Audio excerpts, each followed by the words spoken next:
ಕನ್ನಡ ಕಿರುತೆರೆಯ ಪಾಲಿಗೆ ಇಂದು ಅತ್ಯಂತ ಕರಾಳ ದಿನ ಅಂದರೆ ತಪ್ಪಾಗಲಿಕ್ಕಿಲ್ಲ.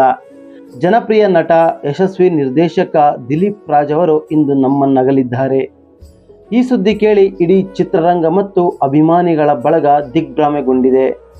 ಕೇವಲ ನಟರಾಗಿ ಮಾತ್ರವಲ್ಲದೆ ಜಿ ಕನ್ನಡ ವಾಹಿನಿಯ ಪಾರು ಮತ್ತು ಹಿಟ್ಲರ್ ಕಲ್ಯಾಣದಂತಹ ಸೂಪರ್ ಹಿಟ್ ಧಾರಾವಾಹಿಗಳ ಹಿಂದೆ ನಿಂತು ಯಶಸ್ವಿ ನಿರ್ಮಾಪಕರಾಗಿ ಗುರುತಿಸಿಕೊಂಡಿದ್ದರು. ಅವರ ಸೃಜನಶೀಲತೆ ಮತ್ತು ಕೆಲಸದ ಮೇಲಿದ್ದ ನಿಷ್ಠೆ ಸಾವಿರಾರು ಕಲಾವಿದರಿಗೆ ದಾರಿದೀಪವಾಗಿತ್ತು. ತುಂಬು ಯೌವನದಲ್ಲೇ ವಿಧಿವಶರಾದ ದಿಲೀಪ್ ರಾಜ್ ಅವರ ಸಾವು ತುಂಬಲಾರದ ನಷ್ಟ. ಭಗವಂತ ಅವರ ಆತ್ಮಕ್ಕೆ ಶಾಂತಿ ನೀಡಲಿ ಹಾಗೂ ಅವರ ಕುಟುಂಬಕ್ಕೆ ಈ ನೋವನ್ನು ಭರಿಸುವಂಥ ಶಕ್ತಿ ನೀಡಲಿ ಎಂದು ಆಶಿಸೋಣ. Miss you Dileep Raj sir. ನಿಮ್ಮ ನೆನಪುಗಳು ನಮ್ಮ ಮನದಲ್ಲಿ ಸದಾ ಜೀವಂತ. ಓಂ ಶಾಂತಿ.